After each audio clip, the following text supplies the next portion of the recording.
Right in the middle of the Bible is this collection of Hebrew love poems that are so explicit and erotic that young Jewish boys weren't even allowed to read them until they were older. Now, Song of Songs gives us like a picture, a series of pictures of the relationship between a man and a woman. The joy, struggle, the complexity. It's almost as if the love that this couple is exploring has a life of its own. The woman says several times, she says, "Do not arouse or awaken love until it so desires." It's almost as if she says, whatever this is, it's so good, it's so beautiful, and we can't do anything to mess this up.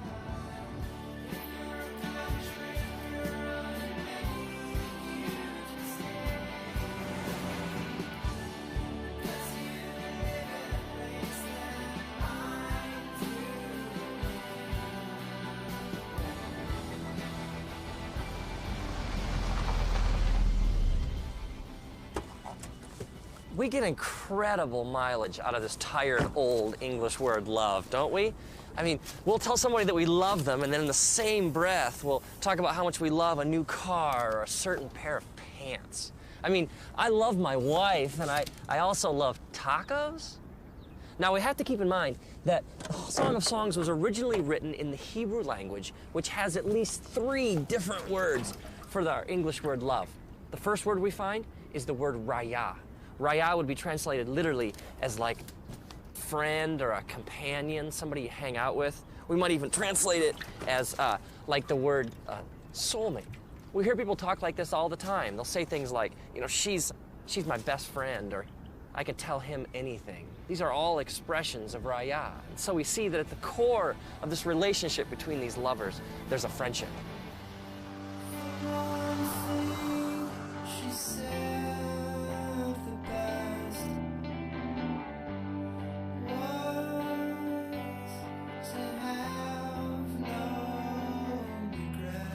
Another Hebrew word we find for love is ahava. Ahava is deep affection. It's that sense of desiring to be with someone so much that your heart aches. Ahava is when your mind and your heart are bent towards your lover with such passion and intensity that you can think of little else. Now, my wife and I, we were friends for 4 years. 4 years of raya before anything more happened. And I was living in Los Angeles, and one weekend she came out to visit, so we went out for the first time. And there was a sense of anticipation in the air, this question we both had, is there any ahava to go with our raya?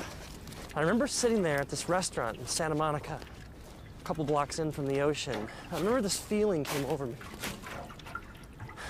that I'd rather be here with her at this moment than anywhere else in the universe.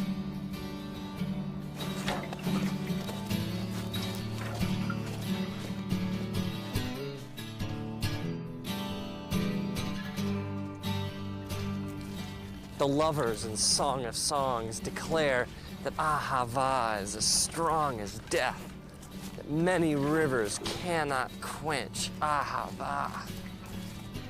Ahava is love of the will. Now, this is way more profound than fleeting romantic feelings. This is much more than like temporary urges. Ahava is making a decision to join your life to the life of another. And this is an emotion that leads to commitment, that leads to joining your life to somebody else's. Ahava is what makes things last.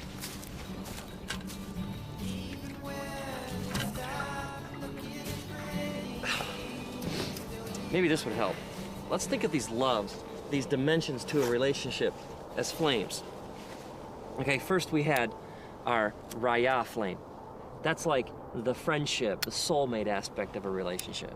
And then you have your ahava flame, which is the flame of commitment and making a decision to join your life to another. But there's a third Hebrew word for love that we find in Song of Songs. It's the word dode. Dode is translated into English literally as to carouse, to rock, or to fondle. I think you get the idea behind this flame. This word is used elsewhere in scriptures, like in the book of Proverbs. It says, "Let us drink deep of dode till morning." And the woman even says in Song of Songs, "Let him kiss me with the kisses of his mouth, for your dode is more delightful than wine." Dode is the physical, sexual element to a relationship. This is where we get the Greek word eros, which is translated literally as like erotic in the English language. So we have our raya flame, we have our ahava flame, and we have our dode flame.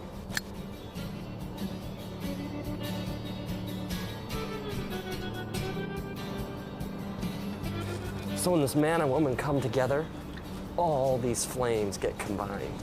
Now Jesus talks about this idea of entire beings coming together. He uses the phrase one flesh to describe this connection between a man and a woman. Now this one flesh is way more than just a physical act. I mean, it's emotions, it's hearts, it's minds, it's experiences. It's the mingling of souls. And so this coming together physically becomes a picture of a deeper spiritual reality.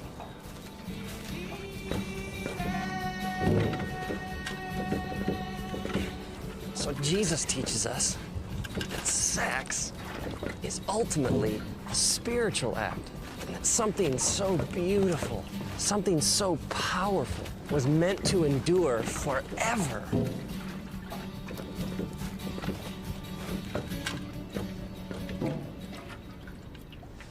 See, the one flame burning all by itself will never be as hot as all the flames burning together.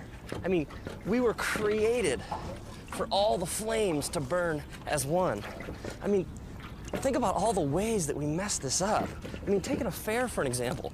An affair is two people sharing the dode flame, but without any of the other flames. Without the raya or the ahava. I mean, there's no friendship, there's no commitment, there's no loyalty, no sacrifice. And I mean, there's dode, but there's no raya or ahava. It's two people trying from this one flame, the dode flame, to get all the heat of the three flames burning together. I mean, no wonder it leaves a person empty and unfulfilled. We were created for so much more. And so the person keeps coming back to this one flame over and over again, and yet it never truly satisfies. It can't. Or how about the couple who have been married for years and they're still together? There's still some commitment. I mean, there's still some ahava, but let's be honest, there's not much else. There's no friendship. There's no sex. And they neglect the flames, and eventually they flicker and they fade and they go out.